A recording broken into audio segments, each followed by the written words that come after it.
శాతవాహనుల కాలం నాటి శాసనాలు గురించి మనం ఈ క్లాస్లో చెప్పుకుంటాం. శాతవాహనుల కాలంలోని శాసనాలు ఎవరెవరు లిఖించారు, ఎవరెవరు వేయించారు, తర్వాత ఆ శాసనాల్లో ఏముంది అని, అలానే ఎవరి కాలంలో వేయించారు, ఇవన్నీ కూడా ఈ క్లాస్లో మనం చెప్పుకుంటాం. శాతవాహనుల కాలం నాటి శాసనాల్లో అతి ముఖ్యమైన శాసనాల గురించి మాట్లాడుకుంటాం. చాలా ఇంపార్టెంట్ అయిన శాసనాల గురించి. అందులో మొదటిది నానాఘాట్ శాసనం. దీన్నే మనం ప్రొనౌన్సియేషన్ కింద నానేఘాట్ శాసనం అని కూడా అంటాం. నానాఘాట్ అన్నా నానేఘాట్ అన్నా ఒకటే. ఎందుకంటే కొన్ని ఎగ్జామ్స్ లో నానే ఘాట్ అని ఇచ్చాడు, కొన్ని ఎగ్జామ్స్ లో నానా ఘాట్ అని ఇచ్చాడు. కాబట్టి ఏదైనా ప్రొనౌన్సియేషన్ ఇంగ్లీష్ లో మనం నానా ఎన్ఏ ఉంటుంది కాబట్టి నానా ఏదైనా అనుకోవచ్చు. నానా ఘాట్ లేదా నానే ఘాట్ శాసనం. ఓకే, సో ఇప్పుడు ఇక్కడ చూడండి ఒకసారి. శాతవాహనుల కాలంలోని శాసనాలు, ఈ శాసనాలు ఏవైతే ఉన్నాయో మీరు గుర్తుంచుకోండి. ఒకటే, అన్ని దాదాపుగా శాతవాహనుల కాలం నాటి శాసనాలు అన్ని కూడా దాదాపుగా ఏ భాషలో ఉన్నాయంటే ప్రాకృత భాషలో ఉన్నాయి. గుర్తుపెట్టుకోవాలి, ప్రాకృత భాషలో ఉన్నాయి. ఓకేనా? మంది ఏ భాష? తెలుగు భాష. తెలుగు మాట్లాడమంటే మీరు టకటకమని తెలుగు మాట్లాడుతుంటారు కదా. ఇప్పుడు మనం మాట్లాడేదే తెలుగు. ఓకేనా? ప్రాకృత భాష. వీళ్ళు మాట్లాడే భాష ఏంటి? ప్రాకృత భాష. అలానే వీరు మరి ఆ ప్రాకృతి భాషని ఏ లిపిలో రాస్తారు? ప్రాకృత భాషని ఏ లిపిలో రాస్తారు అంటే బ్రాహ్మీ లిపిలో ఉన్నాయి. ఈ శాసనాలన్నీ కూడా బ్రాహ్మీ లిపి. మనకి తెలుగులో కూడా చాలా ఉంటాయి కదా, రామభద్ర అని, దాని తర్వాత ఇలా చాలా ఉంటాయి కదా, లిపిలు చాలా ఉంటాయి కదా. అట్లా బ్రాహ్మీ లిపిలో ప్రాకృత భాషలో ఈ శాతవాహనుల కాలం నాటి శాసనాలు అనేవి ఉన్నాయి దాదాపుగా అన్ని. అయితే చూడండి ఒకసారి నానాఘాట్ శాసనం. ఫస్ట్ అసలు ఒక శాసనం తెలుసుకుంటే ఆ శాసనాన్ని వేయించిన వారు ఎవరో తెలుసుకోవాలి. ఈ నానాఘాట్ శాసనాన్ని వేయించిన వారు ఎవరు? ఈ శాసనాన్ని వేయించిన వారు ఎవరంటే నాగానిక, దేవి నాగానిక. గుర్తుపెట్టుకోవాలి, నాగానిక, దేవి నాగానిక. ఓకేనా? నాగానిక గుర్తుపెట్టుకోవాలి. నేను ఒక హింట్ ఇస్తున్నాను ఎలా గుర్తుపెట్టుకోవాలి ఏంటి అనేది. ఎందుకంటే మనకి నా అక్షరంతో నానాఘాట్ వస్తుంది, అలానే తర్వాత మనం చెప్పుకునేది నాసిక్ కూడా వస్తుంది. నానాఘాట్ అంటే ఎలా గుర్తుంచుకుంటారంటే, నానాఘాట్ అనేది ఎన్ని అక్షరాలు? 4 అక్షరాలు. అంతేనా? 4. 1 2 3 4 వర్డ్స్, 4 అక్షరాలు. నాగానిక కూడా ఎన్ని అక్షరాలు? 4 అక్షరాలు. అలా గుర్తుపెట్టుకోండి. ఎందుకంటే ఎగ్జామ్ లో పోయిన తర్వాత నానాఘాట, నాసిక ఇట్లా కన్ఫ్యూజ్ అవుతూ ఉంటారు. నానాఘాట్ వచ్చినప్పుడు నాగానిక 4 అక్షరాలు, నానాఘాట్ కూడా 4 అక్షరాలు. అలా గుర్తుంచుకోండి. ఇంతకీ దేవి నాగానిక అసలు ఎవరు? నాగానిక ఈమె ఎవరు అంటే మొదటి శాతకర్ణి భార్య. ఎవరేమా? మొదటి శాతకర్ణి భార్య ఈమె. మొదటి శాతకర్ణి భార్య ఎవరు? నాగానిక, దేవి నాగానిక. ఓకేనా?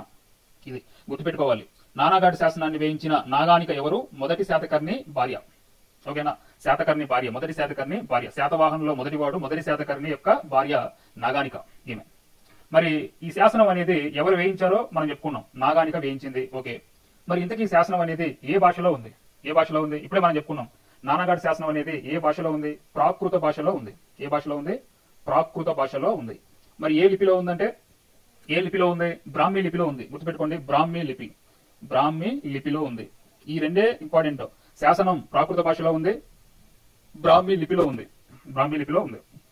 ఓకే, మరి ఈ శాసనం అనేది ఎక్కడ బయలుపడింది అంటే ఎక్కడ దొరికింది? ఈ శాసనం అనేది ఎక్కడ దొరికింది అనేది కావాలి. ఓకేనా? ఈ శాసనం అనేది ఇప్పుడు నానాఘాట్ అంటే మనకి ఏ ప్లేస్ అని గుర్తుంచుకోవాలి. ఏ రాష్ట్రంలో ఉంది? మనం ప్రీవియస్ క్లాస్ లో చెప్పుకున్నాం. నానాఘాట్ అనేది మహారాష్ట్రలో ఉంది. ఎక్కడ? మహారాష్ట్ర. రఫ్ గా మహారాష్ట్రలో వెస్టర్న్ ఘాట్స్ అని ఉంటాయి. వెస్టర్న్ ఘాట్స్. సో మనకి ఘాట్స్ ఉంటాయి కదా, వెస్టర్న్ ఘాట్స్.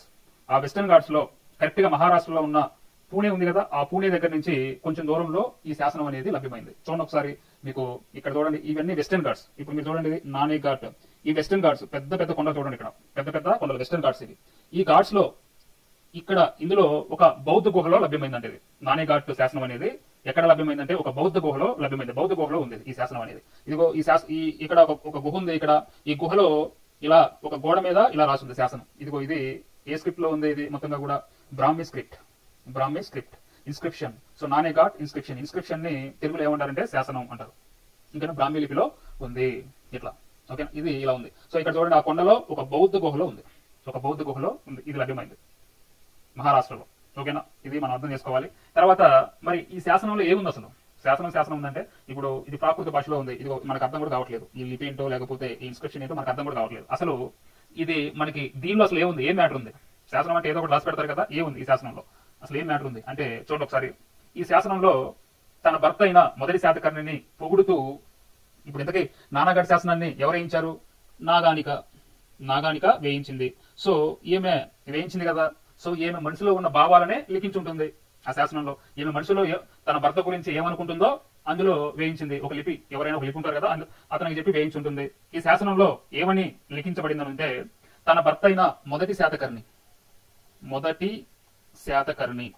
శాతకర్ణి సో ఇతని గురించి, తన భర్త అయిన మొదటి శాతకర్ణిని గురించి పొగుడుతూ అతను సాధించిన విజయాల గురించి, తర్వాత ఇతను సాధించిన ఘనకార్యాల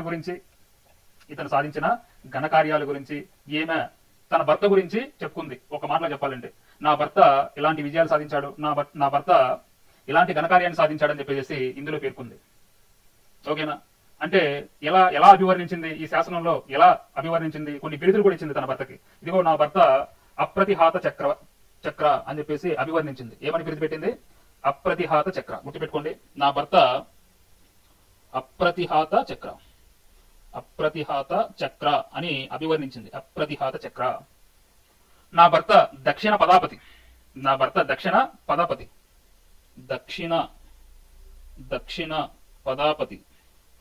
పదాపతి అని అభివర్ణించింది ఈమె. ఓకేనా? ఇంకా ఈ శాసనంలో ఇంకా ఏం రాసిందంటే, నాగానిక ఈ శాసనంలో ఏం రాసిందంటే, తన భర్త అయిన మొదటి శాతకర్ణి కాలంలోని అసలు సమాజం ఏ విధంగా ఉంది. సో మొదటి శాతకర్ణి చేసిన వైదిక క్రతువులు అని కొన్ని ఉంటాయి కదా, వైదిక క్రతువుల గురించి ఏమే ఆ శాసనంలో లిఖించింది. అశ్వమేధ యాగాలు నా భర్త చేశాడని అందులో రాసిపెట్టింది. ఈ నానాగడి శాసనంలో తన భర్త చేసిన కొన్ని క్రతువుల గురించి ముఖ్యంగా పేర్కొంది. ఏమని? నా భర్త అయిన మొదటి శాతకర్ణి 2 అశ్వమేధ యాగాలు చేశాడు. ఎన్ని చేశాడంట? 2 అశ్వమేధ యాగాలు. సార్, అశ్వమేధ యాగం అంటే ఏంటి? మనకు తర్వాత వస్తుంది, చెప్తాను. అశ్వమేధ యాగం అంటే నేను తర్వాత వస్తుంది. ఇతని గురించి, మొదటి శాతకర్ణి గురించి చెప్పేటప్పుడే దాదాపు ఒక పావు గంట గురించి అశ్వమేధ యాగం గురించి చెప్తాను. అశ్వమేధ యాగం ఎన్ని చేశాడంట ఇతను? తన భర్త ఎన్ని చేశాడంట? 2 అశ్వమేధ యాగాలు చేశాడంట. 2 అశ్వమేధ యాగాలు. అలానే ఒక రాజసూయ యాగం కూడా చేశాడంట. రాజసూయ యాగం అంటే కూడా చెప్తాను. రాజసూయ యాగం అంటే అర్థం కూడా చెప్తాను. ఇలా చేసినట్లు నాగానిక ఏ శాసనంలో పేర్కొంది? నానాగఢ్ శాసనంలో పేర్కొంది. Most important. ఒక దాదాపుగా ఎన్నోసార్లు ఎగ్జామ్స్ లో అడిగిన బిట్స్ ఇవన్నీ కూడా. అప్రతిహాత చక్ర అనే బిరుదుని నాగానిక ఏ శాసనంలో వేయించింది అని అడిగాడు. నానాగఢ్ శాసనం. దక్షిణ పదాపతి అనే బిరుదుని నాగానిక ఏ శాసనంలో వేయించింది? నానాగఢ్ శాసనం. ఓకేనా? మొదటి శాతకర్ణి యొక్క విజయాలు ఘనకార్యాలని గురించి నానాగఢ్ శాసనంలో ఎవరు పేర్కొన్నారు? నాగానిక వేయించింది. ఓకేనా? తర్వాత నాగానిక వేయించిన నానాగఢ్ శాసనంలో మొదటి శాతకర్ణి ఎన్ని అశ్వమేధ యాగాలు, ఎన్ని రాజసూయ యాగాలు చేసినట్లు పేర్కొంది అని అడిగాడు. 2 అశ్వమేధ యాగాలు, ఒక రాజసూయ యాగం, ఇట్లా అడిగాడు. ఓకేనా? ఇవన్నీ కూడా గుర్తుంచుకోవాలి. ఇంకా ఏముంది దీనిలో అంటే, ఇంకా సార్ అంత పెద్దగా ఉంది, అసలు ఈ ఫిగర్ చూస్తా ఉంటుంటే చాలా ఉంది, మొత్తం కూడా మ్యాటర్ చాలా ఉంది, ఇక్కడ నుంచి మొదలు ఇక్కడ వరకు ఉంది, అంతేనా? అందులో ఆ ఒక మ్యాటర్ అయినా రాసింది అంటే ఇంకా రాసింది, ఇంకా చాలా మ్యాటర్ అనేది రాసింది. ఈ శాసనంలో ఈమె వైదిక దేవుళ్ళ గురించి పేర్కొంది. వైదిక దేవుళ్ళు, ఎందుకంటే వీరు అవలంబించిన మతం ఏంటి? వైదిక మతం. ఈ వైదిక దేవుళ్ళ గురించి పేర్కొంది. వైదిక దేవుళ్ళ గురించి ఈ శాసనంలో పేర్కొంది. అంటే సార్ వైదిక దేవుళ్ళు అంటే ఏంటి?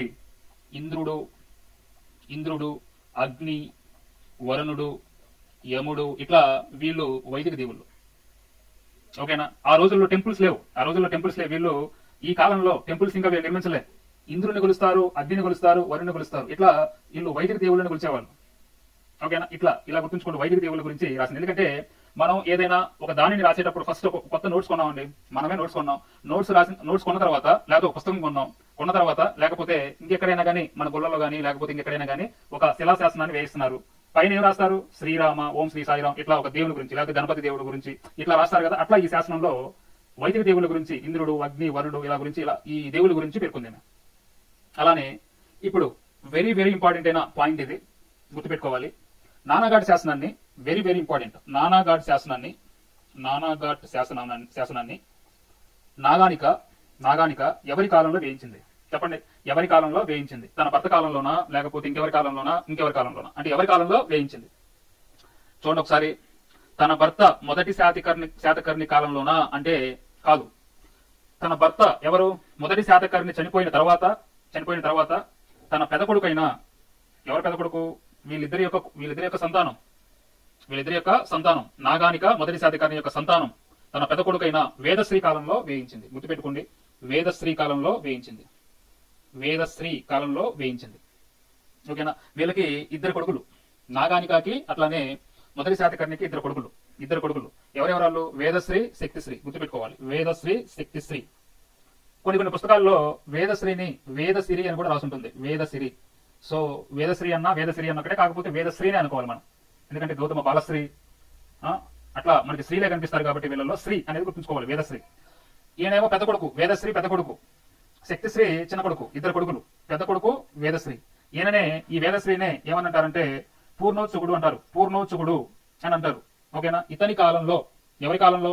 వేదశ్రీ కాలంలో నానాగఢ శాసనాన్ని వేయించింది. Most important. ఓకేనా? చూడండి, దేవి నాగానిక ఎవరి కాలంలో నానాగఢ శాసనాన్ని వేయించింది? తన పెద్ద కొడుకైన వేదశ్రీ కాలంలో వేయించింది. అంటే మొదటి శాతకర్ణి చనిపోయిన తర్వాత ఎవరు రాజు అవుతారు? పెద్ద కొడుకు అవుతారు. ఎవరైనా కానీ పెద్ద కొడుకు, వేదశ్రీ అయ్యాడు. సో తన కొడుకు పెద్ద కొడుకు అయిన వేదశ్రీ కాలంలో వేయించింది. వెరీ ఇంపార్టెంట్ ఇది. ఓకే, ఇది దీని గురించి. ఇంకా నెక్స్ట్ చూడండి, నెక్స్ట్ ఏ శాసనం? నాసిక్ శాసనం. రెండో చూడండి ఒకసారి, నాసిక్ శాసనం కూడా ఏ భాషలో ఉంది? ప్రాకృత భాషలో ఉంది. అంతేనా? ప్రాకృత భాషలో. ఏ లిపిలో ఉంది? బ్రాహ్మీ లిపిలోనే ఉంది. గుర్తుపెట్టుకోవాలి. ఓకేనా? ప్రాకృత భాషలో బ్రాహ్మీ లిపిలో ఉంది. ఓకేనా? నాసిక్ శాసనాన్ని వేయించిన వారు ఎవరు? బాలశ్రీ, గౌతమి బాలశ్రీ. గుర్తుపెట్టుకోవాలి, గౌతమి బాలశ్రీ. నాసిక్ ఎన్ని అక్షరాలు? 1 2 3 3 అక్షరాలు. బాలశ్రీ, గౌతమి బాలశ్రీ అనాలి. బాలశ్రీ ఎన్ని అక్షరాలు? 1 2 3 3 అక్షరాలు. అట్లా గుర్తుపెట్టుకోండి. నానాఘాట్ ఎన్ని అక్షరాలు? 4 అక్షరాలు. నానాఘాట్ శాసనాన్ని ఎవరు వేయించారు? నాగానిక 4 అక్షరాలు. నాసిక్ శాసనాన్ని వేయించింది బాలశ్రీ 3 అక్షరాలు. ఇలా గుర్తుపెట్టుకోవాలి. ఇక్కడే మీరు కన్ఫ్యూజ్ అవుతారు, నానాఘాట్కి నాసిక్కి, అందుకని చెప్పాను. తర్వాత చూడండి, ఇప్పుడు మనం ఈ నాసిక్ శాసనం కనుక చూసుకున్నట్లయితే, నాసిక్ శాసనం ఇదిగోండి, ఇక్కడ ఈ బౌద్ధ గుహల్లోనే ఇది కూడా దొరికింది. ఇది కూడా చూడండి ఒకసారి. మీరు ఈ నాసిక్ శాసనాన్ని చూడండి ఒకసారి. ఇది ప్రాకృత భాషలో బ్రాహ్మీ లిపిలో ఉంది. ఓకే, గౌతమి బాలశ్రీ దీన్ని వేయించింది గౌతమి బాలశ్రీ ఎవరయ్యా? గౌతమి బాలశ్రీ ఎవరు అసలు అంటే, గౌతమి బాలశ్రీ ఎవరు? Who is the Gautami Balasri? ఎవరు? గౌతమి పుత్ర శాతకర్ణి మనందరికీ తెలుసు కదా. గౌతమి పుత్ర Satakarni hero of the Satavahana, Satakarni. Gautami పుత్ర శాతకర్ణి ఈయన యొక్క తల్లి, గౌతమి పుత్ర శాతకర్ణి యొక్క తల్లి. అలానే గౌతమి పుత్ర శాతకర్ణి కొడుకు ఎవరు? ఇతని కొడుకు ఎవరు? వాసిష్ఠీ పుత్ర పులోమావి.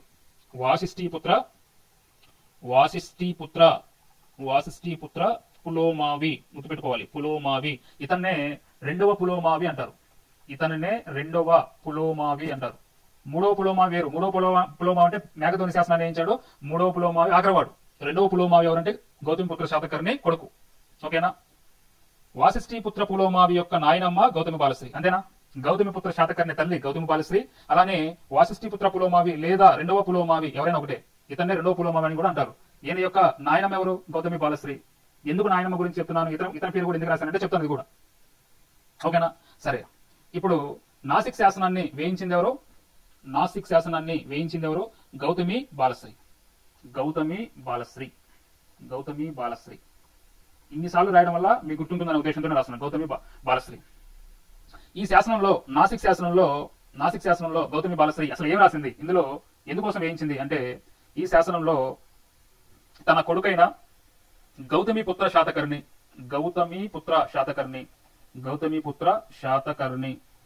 ఈయన యొక్క ఘన విజయాల గురించి ఇందులో మొత్తం కూడా లిఖించింది. ఏమే గౌతమి పుత్ర శాతకర్ణి యొక్క ఘన విజయాల గురించి, ఆయన యొక్క దండయాత్రల గురించి, ఆయన బిరుదుల గురించి రెచ్చిపోయి రాసింది. ఇదిగో నా కొడుకు ఇన్ని విజయాలు సాధించాడు, ఇన్ని ఘన విజయాలు సాధించాడు, ఇన్ని దండయాత్రలు చేశాడని చెప్పేసి గొప్పగా బిరుదులు రెచ్చిపోయి రాసింది.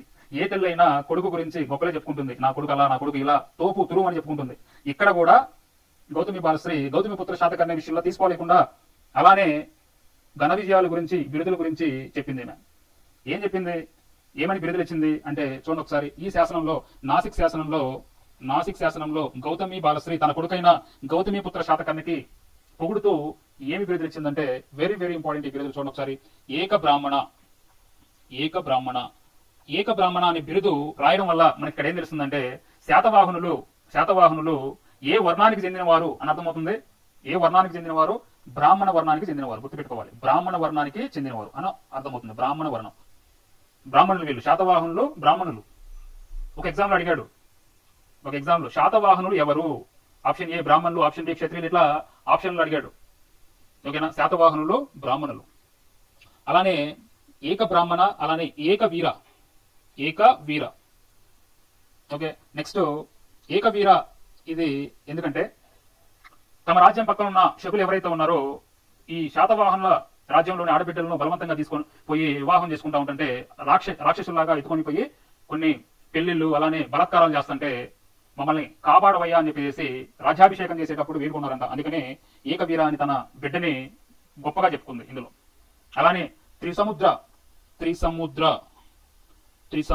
తోయ పీతవాహన, త్రిసముద్ర తోయ పీతవాహన మోస్ట్ ఇంపార్టెంట్ అయిన బిరుదు ఇది, చాలా సార్లు ఇచ్చాడు. అంటే దీని అర్థం ఏంటి? దీని అర్థం ఏంటంటే గౌతమిపుత్ర శాతకర్ణికి తనకిష్టమైన 3 గుర్రాలు ఉండేవి.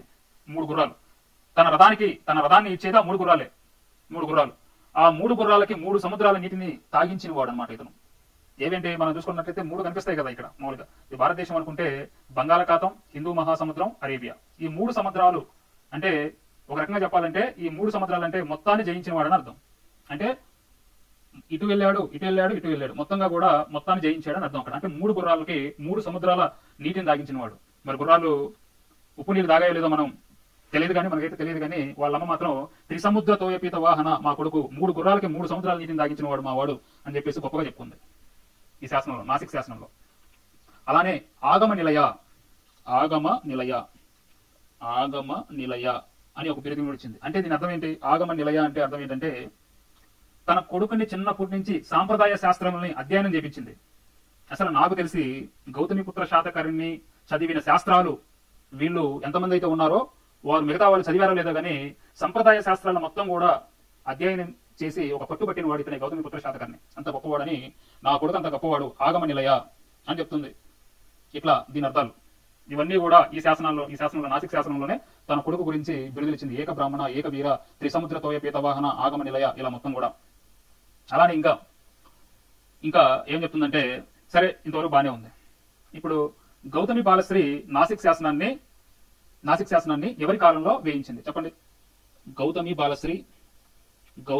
బాలశ్రీ ఇది వెరీ ఇంపార్టెంట్, ఇది కూడా ఇంపార్టెంట్, చాలా ఇంపార్టెంట్. గౌతమి బాలశ్రీ నాసిక్ శాసనం ఏదైతే ఉందో ఈ శాసనాన్ని ఎవరి కాలంలో వేయించింది అంటే తన కొడుకైన గౌతమిపుత్ర శాతకర్ణి కాలంలోనేనా లేకపోతే ఇంకెవరైనా కాలంలోనేనా? అంటే గౌతమిపుత్ర శాతకర్ణి ఉన్నప్పుడా లేకపోతే లేనప్పుడే గౌతమిపుత్ర శాతకర్ణి లేనప్పుడే. మరి ఎవరి కాలంలో అంటే తన మనవడైన ఎవరు? గౌతమిపుత్ర శాతకర్ణి కొడుకు, అలానే గౌతమి బాలశ్రీ యొక్క మనవడు ఎవరు?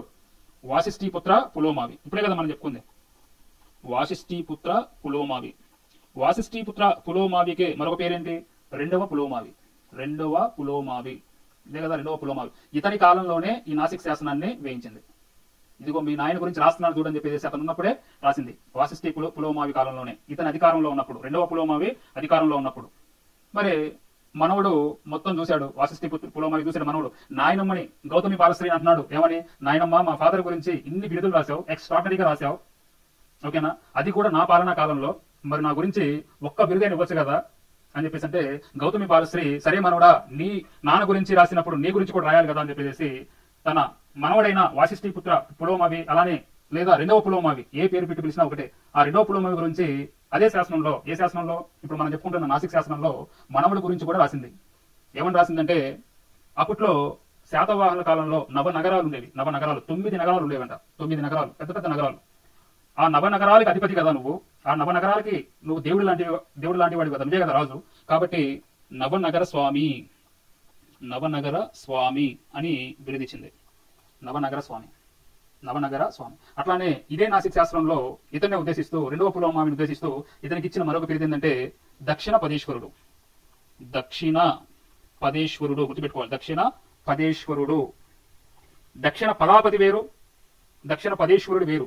దక్షిణ పదేశ్వరుడు ఎవరికి బిరుదు అని అడుగుతాడు ఎగ్జామ్ లో. ఎవరికి బిరుదు?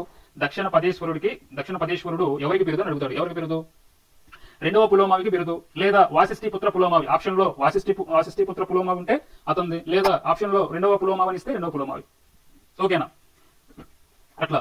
మరి దక్షిణ పదాపతి మనం ఇంతకుముందే చెప్పుకున్నాం. దక్షిణ పదపతి దక్షిణ పదపతిని ఎవరని అంటారు? మొదటి శాతకర్ణి నాగానికి తన భర్త అయిన మొదటి శాతకర్ణిని ఉద్దేశిస్తూ నా భర్త దక్షిణ పదపతి అని చెప్పేసి రాసుకుందామా ఆ శాసనంలో. కానీ ఇక్కడ గౌతమి బాలశ్రీ తన మనవన్ని ఏమని ఉద్దేశించి రాసింది? దక్షిణ పదేశ్వరుడు. దక్షిణ పదపతికి దక్షిణ పదేశ్వరుడికి తేడా ఉంది కదా, ఇదనమాట. ఓకేనా? రెండవ పులోమావి. దక్షిణ పదేశ్వరుడు అంటే రెండవ పులోమావి, దక్షిణ పదపతి అంటే ఎవరు? మొదటి శాతకర్ణి. ఇది గుర్తుంచుకోవాలి, దానికి దీనికి తేడా. ఓకే, నెక్స్ట్ మూడవది బట్టిప్రోలు నిగమ శాసనం. బట్టిప్రోలు నిగమ శాసనం, నిగమ సభ శాసనం. ఎక్కడ ఉంది బట్టిప్రోలు? గుంటూరు జిల్లాలో ఉంది బట్టిప్రోలు నిగమ సభ శాసనం. ఓకేనా? ఇప్పుడు ఈ శాసనాన్ని వేయించింది ఎవరు అంటే కొంతమంది కుబేరుడు అని చెప్పేసి అంటారు. కుబేరుడు, ఈ శాసనాన్ని వేయించింది కుబేరుడు అంటారు. కానీ కొంతమంది వాదన కుబేరుడు అయినా కానీ ఈ శాసనాన్ని వేయించింది ఎవరో, అసలు ఎవరు వేయించారో క్లారిటీ లేదు. క్రిస్టల్ క్లియర్ గా క్లారిటీ లేదు. గుర్తుపెట్టుకోండి, కొన్ని పుస్తకాల్లో కుబేరుడు అని ఇచ్చినప్పటికీ ఈ శాసనాన్ని ఎవరు వేయించారో క్రిస్టల్ క్లియర్ గా ఏ చరిత్రకారుడు కూడా పక్కాగా ఇతను వేయించాడని చెప్పేసి ఇంతవరకు క్లారిటీ లేదు, క్రిస్టల్ క్లియర్ గా చెప్పలేదు. ఇది గుర్తుపెట్టుకోండి. ఎగ్జామ్ లో ఆప్షన్ లో కుబేరుడు అంటే పెట్టుకోండి, కానీ దాదాపుగా అడగడు. ఎందుకంటే ఇది అనుమానాస్పదమైన ఒక శాసనం, ఎవరు వేయించారో తెలియదు. సరే, ఈ శాసనం దేని గురించి తెలియజేస్తుంది? బట్టిప్రోలు నిగమ శాసనం దేని గురించి తెలియజేస్తుంది? ఇది వెరీ ఇంపార్టెంట్. పట్టణ ప్రాంతాల గురించి వివరిస్తుంది. గుర్తుపెట్టుకోండి, పట్టణ ప్రాంతాల గురించి, శాతవాహనుల కాలంలో ఉన్న పట్టణ ప్రాంతాల గురించి, అంటే అర్బన్ ఏరియాస్ పట్టణ ప్రాంతాల గురించి వివరిస్తుంది. Most important. అలానే ఈ పట్టణ ప్రాంతాల్లో పరిపాలన ఏ విధంగా ఉందో వివరిస్తుంది. పట్టణ ప్రాంతాల పరిపాలన గురించి వివరిస్తుంది. అర్బన్ అడ్మినిస్ట్రేషన్ గుర్తుపెట్టుకోవాలి. బట్టిప్రోలు నిగమ సమ inscription describe the urban administration. పట్టణ పరిపాలన గురించి తెలియజేస్తుంది. పట్టణ పరిపాలన అన్న, లేకపోతే ఎగ్జామ్ లో పట్టణ ప్రాంతాల పరిపాలన అనే మాట ఇవ్వకపోతే నగరపాలక సభలు అని కూడా ఇవ్వచ్చు. నగరపాల సభలు. ఈ నగరపాలక సభలను ఏమంటారు? నిగమ సభలు. Most important. ఇదే అడుగుతాడు. శాతవాహనుల కాలం నాటి పట్టణ పరిపాలన లేదా నగరపాలక సభలనే ఏమంటారు? నిగమ సభలు. Very important. నిగమ సభలు అంటే ఏంటి?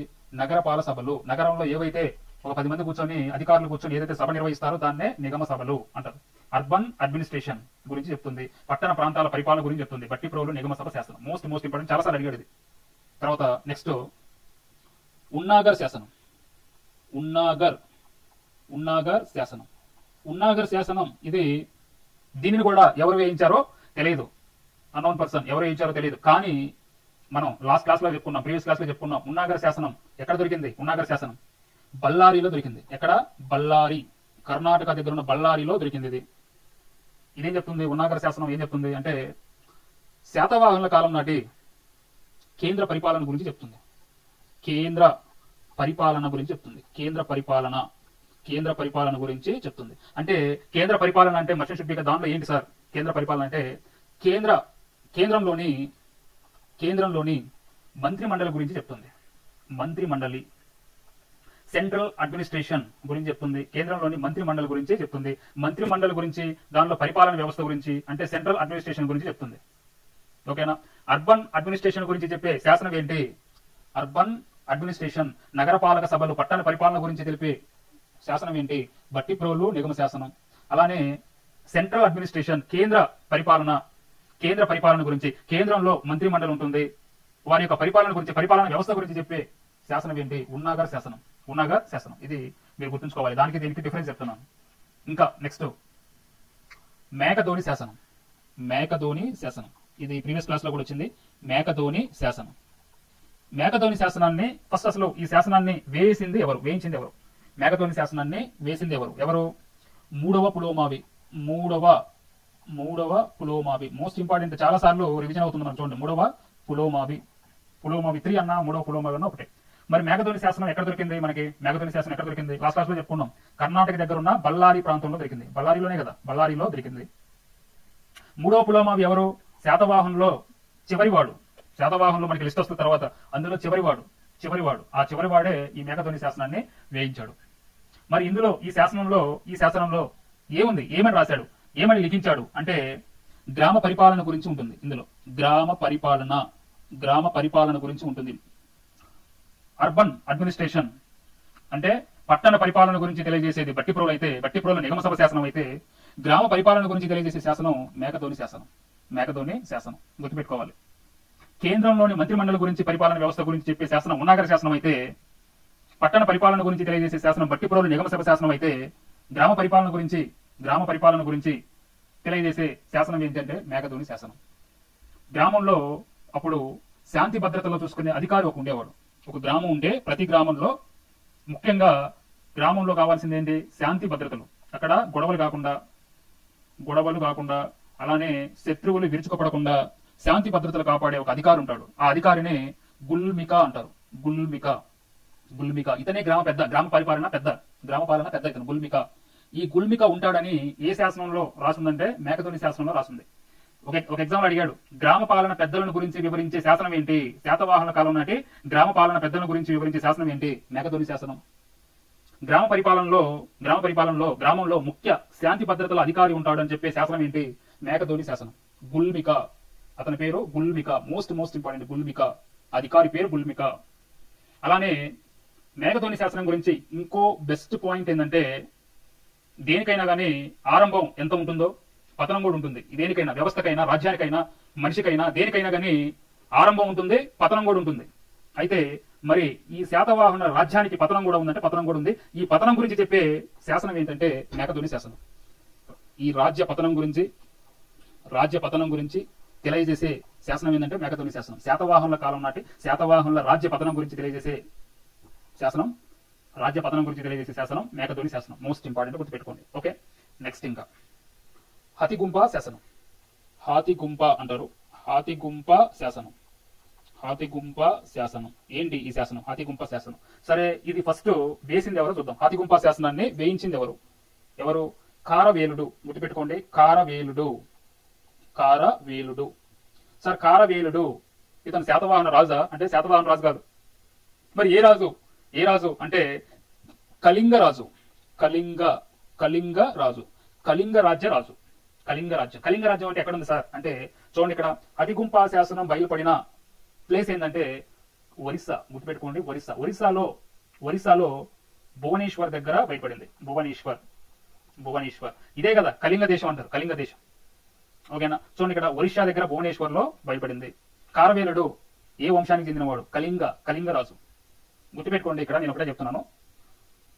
ఇప్పుడు మన శాతవాహనులమే, మనం 100 మంది ఉన్నాం ఇప్పుడు క్లాసులో. 100 మంది కూడా శాతవాహనులే అనుకోవాలి. మనం ఏ రాజ్యం గురించి చెప్తున్నామో, ఏ వంశం గురించి చెప్తున్నానో, ఆ నెల రోజులు లేకపోతే ఆ యొక్క 30 రోజులు 40 రోజులు అందరం కూడా శాతవాహనుల వంశం అన్నట్టుగానే ఫీలింగ్ తెచ్చుకోవాలి మనందరం. అప్పుడే మనకి హిస్టరీలో గ్రిప్ వస్తుంది.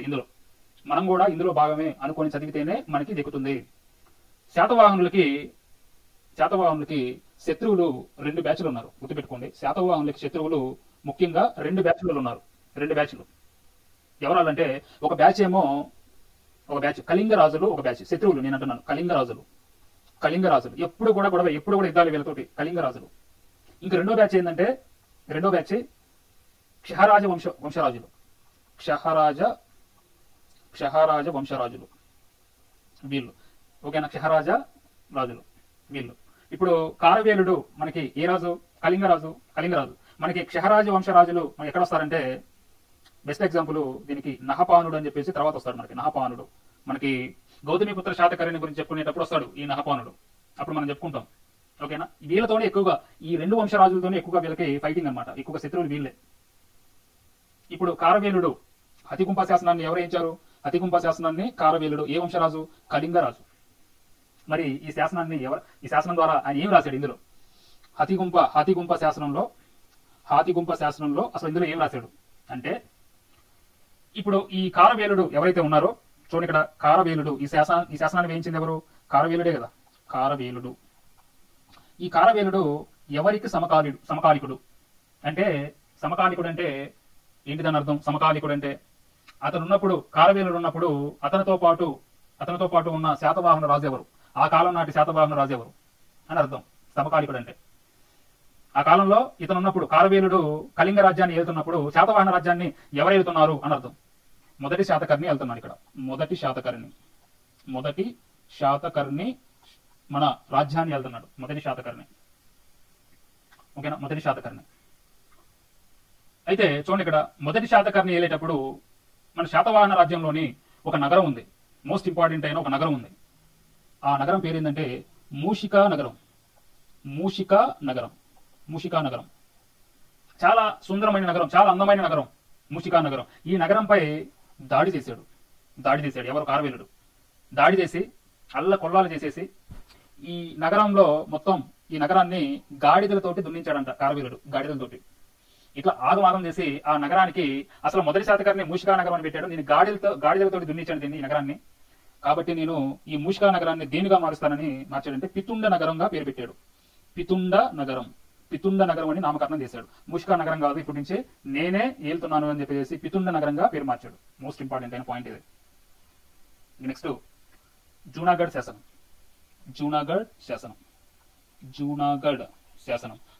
జూనాగఢ్ శాసనానికి మరొక పేరేంటి? గిర్నార్ శాసనం. జూనాగఢ్ లేదా గిర్నార్ శాసనం. గిర్నార్ శాసనాన్ని వేయించింది ఎవరు అని అడుగుతాడు. గిర్నార్ శాసనాన్ని, ఈ శాసనాన్ని మరి వేయించింది ఎవరు? శాతవాహనులైనా మరి ఇంకెవరైనా? దీన్ని వేయించింది రుద్రదాముడు. ఎవరు సార్ ఇతను? రుద్రదాముడు ఎవరు అంటే శకులులో గొప్పవాడు. శకులు ఉంటారు, శకులు. ఆ శకులులో గొప్పవాడు అంటే మరి ఏ వంశం సార్ ఇతంది? క్షాత్రపుల వంశం. గుర్తుపెట్టుకోండి, క్షాత్రపుల వంశం. వీళ్ళు శకులు. ఈ శకులులో గొప్పవాడు ఎవరు? రుద్రదాముడు. మరి ఇది దేనిలో ఉంది? ప్రాకృతంలో ఉందా, లేకపోతే సంస్కృతంలో ఉందా, లేకపోతే ఇంకే భాషలో ఉంది? పాలి భాషలో ఏ భాషలో ఉంది? ఇది మాత్రము సంస్కృతంలో ఉంది. సంస్కృతంలో లిఖించిన మొదటి శాసనం అంటారు దీన్ని. సంస్కృతంలో ఉంది ఇది జూనాగఢ్ శాసనం లేదా గిర్నార్ శాసనం. ఎందుకు ఇందులో ఏం రాశాడు ఏంటి అంటే రుద్రదాముడు ఈ రుద్రదాముడు తన అందాల కుమార్తె అయిన రుద్రదమనికను ఏమిని ఎవరికిచ్చి వివాహం చేశాడంట? వాసిష్ఠీపుత్ర శాతకర్ణి. వాసిష్ఠీపుత్ర పులోమావి కాదు, శాతకర్ణికిచ్చి పెళ్లి చేశాడు. ఈ వాసిష్ఠీపుత్ర శాతకర్ణికి మరొక పేరేంటి? శివశ్రీ శాతకర్ణి. సో శివశ్రీ శాతకర్ణి అన్న వాసిష్ఠీపుత్ర శాతకర్ణి అన్న ఒకటే. ఓకే, ఇతనికి వివాహం చేశాడు. సో అట్లా అయ్యాడు అంటే అల్లుడిగా తీసుకున్నాడు. రుద్రదాముడు వాసిష్ఠీపుత్ర శాతకర్ణిని అల్లుడిగా తీసుకున్నాడు. ఇది జూనాగఢ్ శాసనంలో లిఖించబడింది. గిర్నార్ శాసనం అంటారు దీన్ని. ఇలా మనకి ఇవన్నీ కూడా ఇంపార్టెంట్ అయిన శాసనాలు ఇవన్నీ కూడా. ఓకేనా? శాసనము ఎవరు వేయించారు, ఏ భాషలో ఉంది, ఆ శాసనంలో ఉన్న బిరుదులేంటి, ఆ శాసనంలో ఎవరి గురించి రాయబడింది, ఆ శాసనంలో ఏ పరిపాలన గురించి రాయబడింది, ఇవన్నీ కూడా ముఖ్యమే. మేఘధుని శాసనం గ్రామ పరిపాలన గురించి, ఉన్నాగర్ శాసనం సెంట్రల్ అడ్మినిస్ట్రేషన్, కేంద్రంలో మంత్రిమండలి గురించి, కేంద్ర పరిపాలన గురించి, పట్టిప్రోలు నిగమ శాసనం పట్టణ పరిపాలన, నగర పాలన, దాన్ని నిగమ సభలు, అర్బన్ అడ్మినిస్ట్రేషన్ అంటారు, దాని గురించి. ఓకేనా? ఇట్లా మనం అంతా కూడా చూసుకోవాలి. నాసిక్ శాసనం ఎవరు వేయించారు, ఎవరి గురించి, ఎవరి కాలంలో, ఇట్లా ప్రతిదీ కూడా. అలానే నానాఘాట్ శాసనం అనేది ఏ భాషలో ఉంది, అలానే ఎవరి గురించి రాయబడింది, ఎవరి కాలంలో వేయబడింది, ఇట్లా మనం చదువుకోవాలి. ఇది దీని గురించి, శాసనాల గురించి. Thank you.